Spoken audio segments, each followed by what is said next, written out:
excited that he's a homeboy representing the Eastern Shore, and I'm excited that we have a candidate here, and I'm going to be for him 100%. Oh, and it's time we get somebody really great again.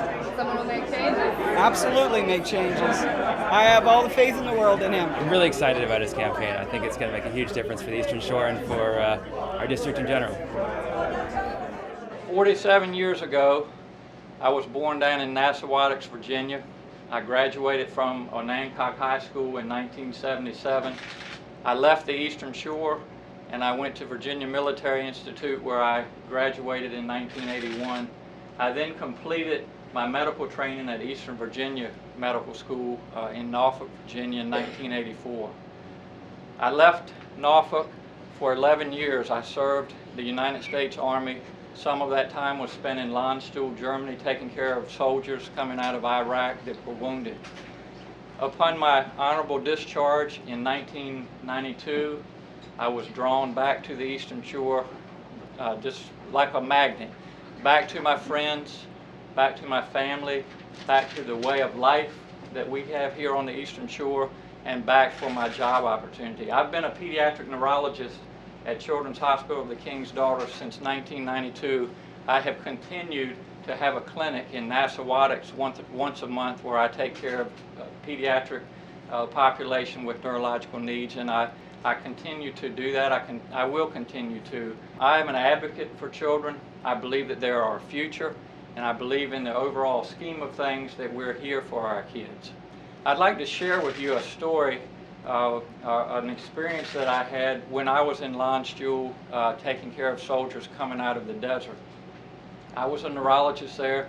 I was in charge of the neurology and neurosurgery ward. And one afternoon, they brought a young soldier, an E4 specialist, in on a stretcher. She had fractured her leg. She had been thrown out of what we call a deuce and a half in the Army. She had abrasions and cuts on her face and her head. And I introduced myself as her doctor, and I told her that I would take care of her. I was trying to reassure her. One of the ways that I used to try to put soldiers at ease when they had been injured, I would always ask them where they were from. And so I asked this specialist where she was from, and she said that she was from Virginia. And I said, well, where in Virginia are you from? And she says, you know, whenever I tell anybody, they've never heard of it. And so I said, well, give me a try.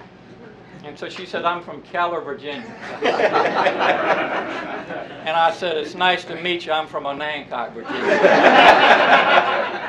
And she brightened up.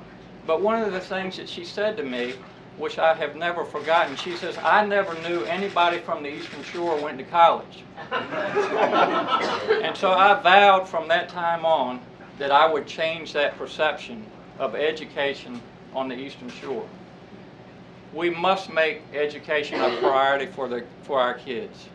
I know as a pediatric neurologist, there is tremendous learning potential between birth and kindergarten. We need to support preschool education for those that so desire it on the shore. We need to make sure that our teachers on the Eastern Shore have competitive salaries and benefits, not only for retention, but also to attract new teachers to this area.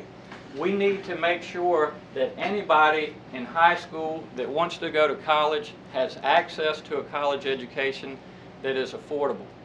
We need to emphasize research and development here on the Eastern Shore. We need to emphasize technology. That will bring new jobs back to the Eastern Shore. With new jobs will come the need for affordable housing.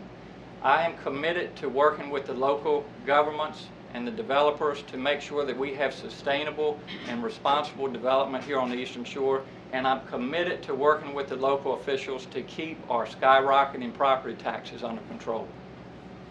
The next issue that I'd like to briefly mention is health care. We need to make sure that all children here on the Eastern Shore have access to health care, that they have access to immunizations, to prescription medications, etc.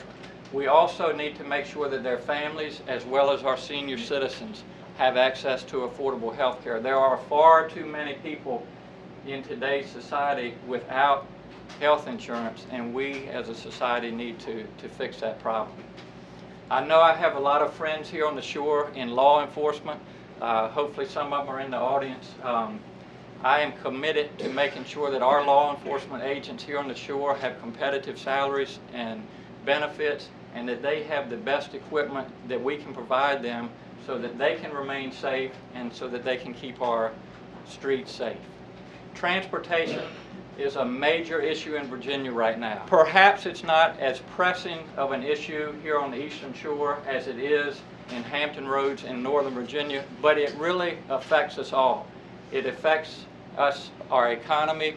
It affects us for safety reasons. God forbid we ever had to evacuate this region in a short period of time. And it also affects our quality of life. We must find a reliable source of revenue to keep up with our transportation system. And finally, our environment.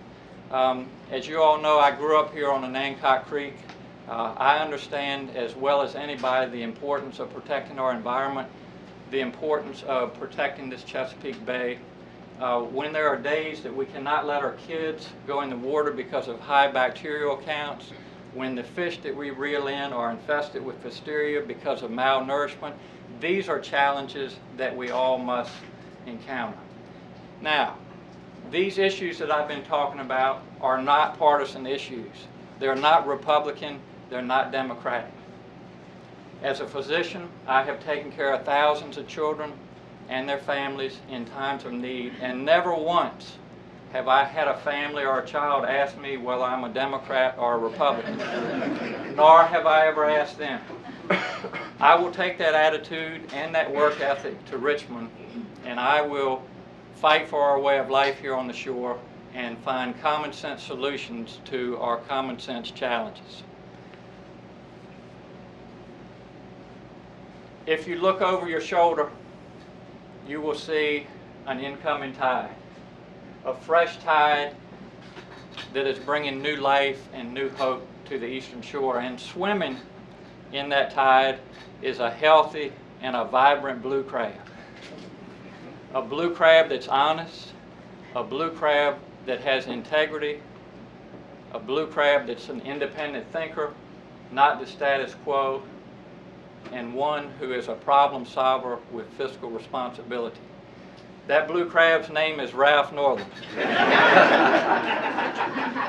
And that blue crab has two strong claws, and he's willing to roll up his sleeves and get the job done. I would like to close with a passage that I learned in Sunday school here on the Eastern Shore. Mom, I was paying attention in Sunday school. That I've used really to guide my life over the years. And it goes as follows. By his work and words you shall know him. By his work and words you shall know him. I will do everything that I can to make you proud, and I will go to Richmond to take care of your needs as best I can. I am excited to be here this morning. I'm excited to be with all of you all to announce that I am running to be your next state senator. Thank you, and God bless you.